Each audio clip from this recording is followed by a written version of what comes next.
Compte rendu de la 5e réunion du Conseil des ministres.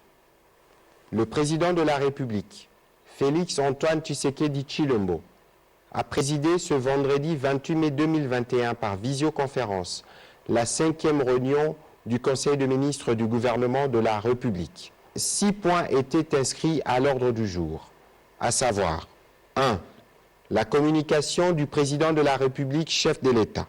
2. La note d'information du Premier ministre chef du gouvernement. 3. Les points d'information des différents membres du gouvernement. 4. Approbation et relevé des décisions du Conseil des ministres. 5. Examen et adoption des dossiers. 6. Examen et adoption d'un projet de texte. De la communication du président de la République. La communication du président de la République, chef de l'État, a porté essentiellement sur la situation qui prévaut dans le Nord Kivu, marquée depuis le 22 mai dernier par l'éruption du volcan Nyiragongo et ses conséquences. Fort touché par ces drames, le président de la République, qui a interrompu son séjour à l'étranger pour suivre de près cette situation, a demandé au gouvernement de redoubler d'efforts pour une meilleure prise en charge de la situation humanitaire.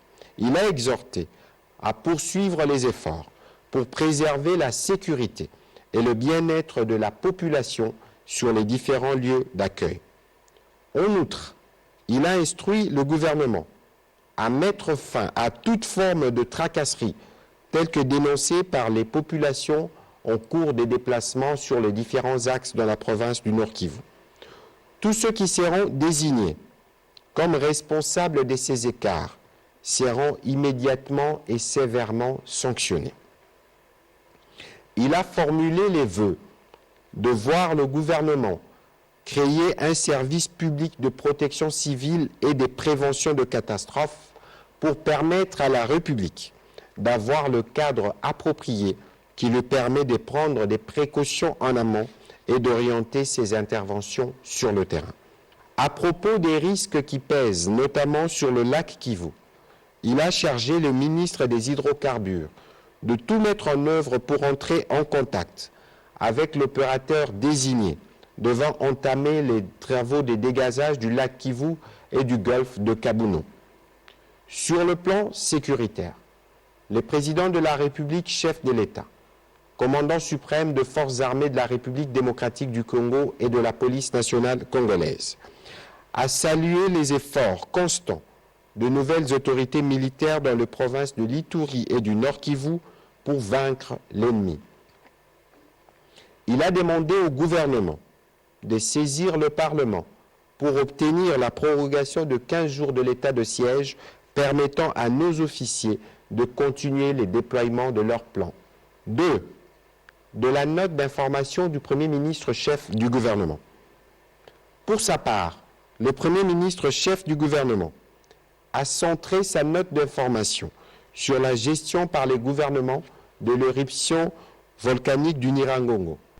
De manière chronologique, il a rappelé chaque action entreprise par le gouvernement depuis la survenance de cette catastrophe le samedi 22 mai 2021 dans la soirée. De la décision d'activer le plan de contingence au soir de l'éruption à celle de déplacer provisoirement les habitants des quartiers faisant partie de la zone rouge de la coulée des laves, le Premier ministre chef du gouvernement a évoqué l'impératif de sauver les vies humaines qui a guidé depuis le début chaque action du gouvernement. C'est ainsi qu'il a délégué, dans les 24 heures qui ont suivi l'éruption, une délégation gouvernementale de 7 membres pour suivre de manière spécifique chaque question et faire une évaluation détaillée avec les autorités provinciales en vue d'une réponse adaptée aux besoins. Dans cette mission interministérielle, chaque ministre avait des devoirs à accomplir. Le ministre de la Santé publique, Hygiène et Prévention devait faire le point de la situation sanitaire globale et proposer des mesures urgentes. Le ministre de la Recherche scientifique s'est quant à lui appesanti sur la question de la gestion de l'Observatoire volcanologique de Goma OVG, la prise en charge de ses agents ainsi que l'acquisition de matériel permettant une surveillance plus étroite du volcan. Le ministre de la Solidarité et Affaires humanitaires a fait les points sur la situation de prise en charge de victimes, notamment l'enterrement de morts que le gouvernement voulait digne. Le ministre de l'Intégration régionale a pour sa part fait part des contacts pris avec les pays voisins pour la gestion des conséquences de cette crise. Le ministre de l'Industrie, de l'Agriculture, ainsi que celui de l'enseignement supérieur et universitaire ont participé à cette mission d'évaluation et de réconfort comme membres du gouvernement originaire de cette partie du pays. Avant de clore sa note, le Premier ministre chef du gouvernement a tenu à rappeler que l'éruption du Nyiragongo n'a aucun point de similitude avec les éruptions précédentes. On sait qu'elle est survenue sans aucun signe précurseur. C'est ce qui justifie notre décision conjointe avec les autorités locales d'évacuer la population vers les zones qui ne sont pas exposées. Entre-temps, au-delà des moyens que le gouvernement a mis à disposition pour la gestion de cette crise, le Premier ministre chef du gouvernement a soutenu avoir activé le cadre de concertation humanitaire pour mieux évaluer les besoins et orienter l'assistance de partenaires.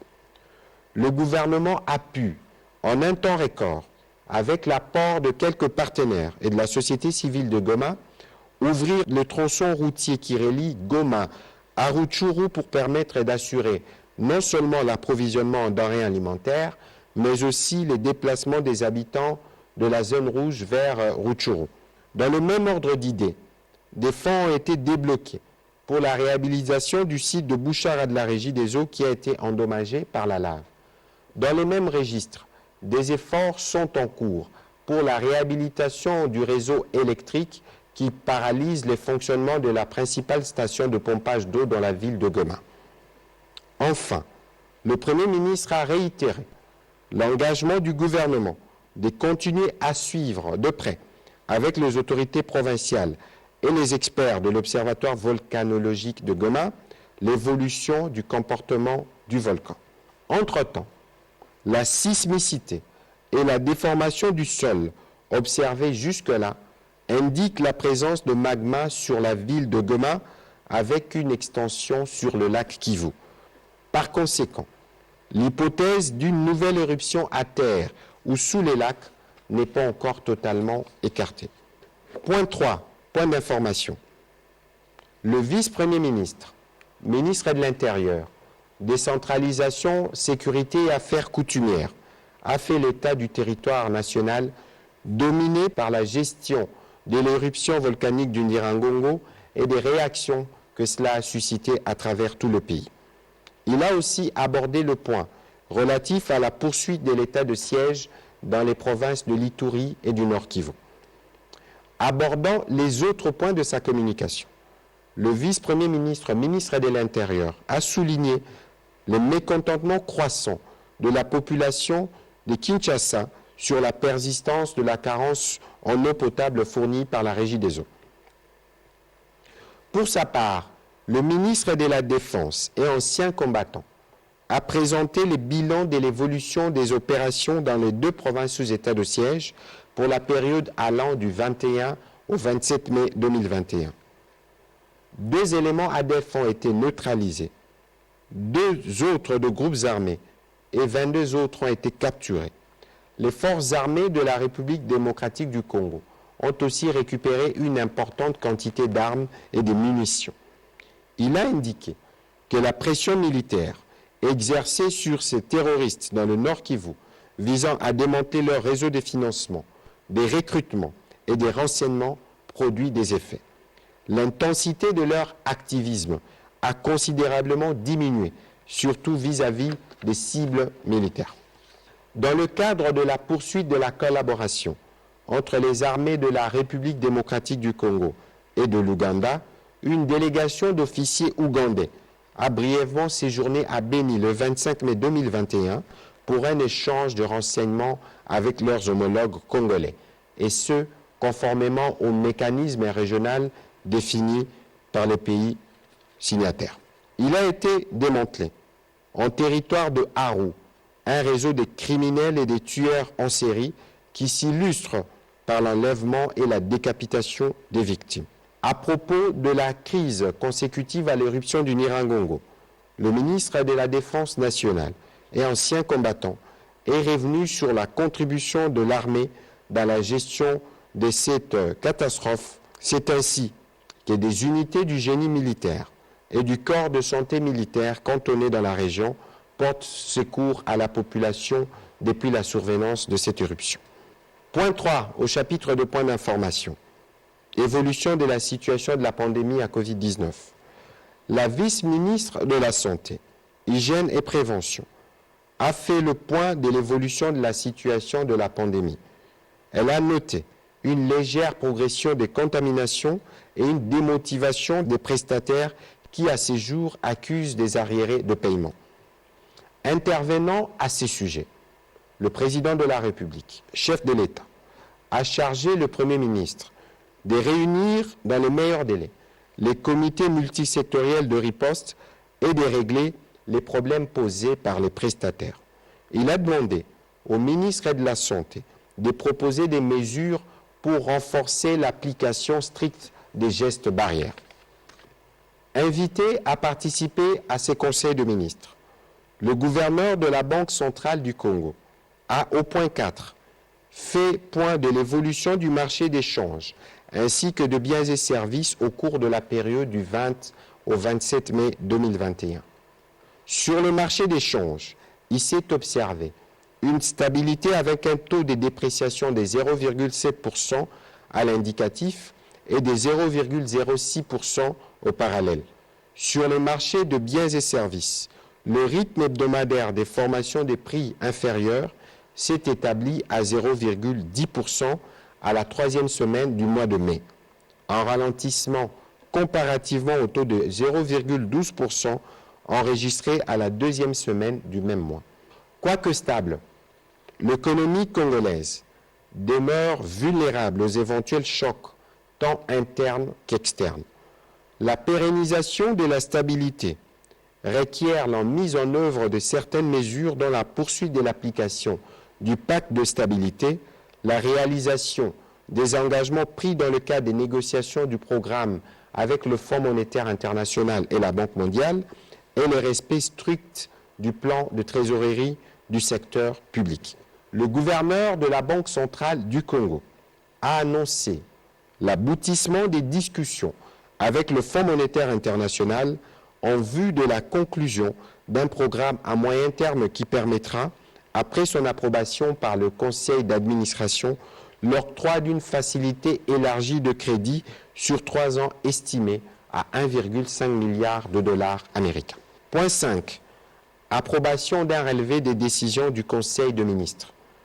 Le Conseil de ministres a adopté le relevé des décisions prises lors de la 4e réunion tenue le vendredi 21 mai dernier. Examen et adoption des dossiers. Sur ce point, le premier point a porté sur l'évaluation et le suivi des mesures pour la mobilisation accrue des recettes de l'État. Le ministre des Finances a salué l'aboutissement des discussions avec le Fonds monétaire international. Les crédits qui seront dégagés, soit 1,5 milliard, permettront d'assurer, d'une part, un appui à la balance de paiement et d'autre part, des appuis budgétaires. L'absorption de ces montants en 7 tranches sera conditionnée par une revue semestrielle devant permettre aux deux parties de faire le point sur la bonne gestion des ressources mises à disposition. En outre, ces programmes prévoient l'accompagnement des efforts de mobilisation des recettes internes, y compte des réformes de la fiscalité, notamment sur la TVA, les exonérations et les recettes non fiscales. Il prévoit aussi, enfin, l'amélioration de la gouvernance et de la transparence dans les secteurs extractifs. Le ministre des Finances a aussi annoncé, dans le cadre du programme de relance de l'économie mondiale consécutif à la crise à Covid-19, l'octroi d'une enveloppe de 1,5 milliard de dollars à la République démocratique du Congo. Ici, il faut saluer le leadership du président de la République, Félix Antoine Tshisekedi, en tant que président de l'Union africaine, pour avoir pesé dans les débats, notamment au sein du G20, pour obtenir un certain nombre de facilités pour les pays africains. À terme, la République pourra donc mobiliser 3 milliards de dollars. Il a aussi salué la tendance haussière des recettes publiques mobilisées par les régies financières, particulièrement la Direction générale des impôts, DGI, la Direction générale de douane et axes, DGDA, et la Direction générale des recettes administratives, juridiques et domaniales, DGRAD. Spécifiquement pour la DGDA, elle a connu une régression de ses réalisations par rapport à ses prévisions à cause de la paralysie des activités économiques due à l'éruption volcanique du Nyiragongo. Le ministre des Finances a annoncé, à la suite de l'exhortation du Premier ministre chef du gouvernement, faite aux membres du gouvernement au terme du dernier Conseil de ministres, sur l'objectif primordial des mobilisations des recettes publiques, la signature à l'initiative de son collègue des affaires foncières d'un arrêté interministériel pour la bancarisation de toutes les opérations immobilières. Le Premier ministre chef du gouvernement en a aussi profité pour saluer les efforts du ministre des Affaires foncières, de l'urbanisme et de l'habitat et a invité les autres membres du gouvernement à emboîter le pas. Le ministre d'État, ministre du Budget, concluant sur ces chapitres, a appuyé son collègue des Finances et il a insisté sur la nécessité de restaurer la crédibilité du budget de l'État et d'en faire un véritable outil de développement. La note présentée par le ministre des Finances a été adoptée. Point 5, deuxième point. État des lieux de la mise en œuvre de la gratuité de l'enseignement primaire en République démocratique du Congo. Le ministre de l'enseignement primaire, secondaire et technique a fait l'état de lieu de la mise en œuvre de la gratuité de l'enseignement. Il a informé le Conseil des mesures urgentes qu'il a prises, notamment la suspension du secrétaire général de l'enseignement primaire, secondaire et technique, de la nomination d'un nouveau directeur général du service des contrôles et des paies des enseignants, SECOPE, et du recours à l'inspection générale de finances pour auditer le travail qui a été fait précédemment et ainsi mettre fin à tous les soupçons de corruption qui ont failli entacher la portée de cette initiative salutaire pour l'avenir de nos enfants. Un débat s'en est suivi dans le souci de renforcer son action pour la réussite de ce programme pilier du quinquennat. Le dossier présenté par le ministre de l'Enseignement a aussi été adopté. Point 6, enfin, examen et adoption d'un projet de texte. La ministre d'État, ministre de la Justice et garde des Sceaux, a présenté au gouvernement le projet de loi portant prorogation de l'état de siège dans les provinces de l'Ituri et du Nord Kivu. Après débat et délibération, ce projet a été adopté. Prenant la parole pour la conclusion, le président de la République, chef de l'État, a exhorté les membres du gouvernement à la solidarité et à la suidité au travail, principalement dans la gestion de la crise qui sévit à Goma. Et il a demandé aux membres du gouvernement d'être le relais auprès du peuple congolais de la nécessité de nous tous, de nous mobiliser, de rassembler nos forces pour sortir aguerris de cette nouvelle épreuve que la nature nous impose.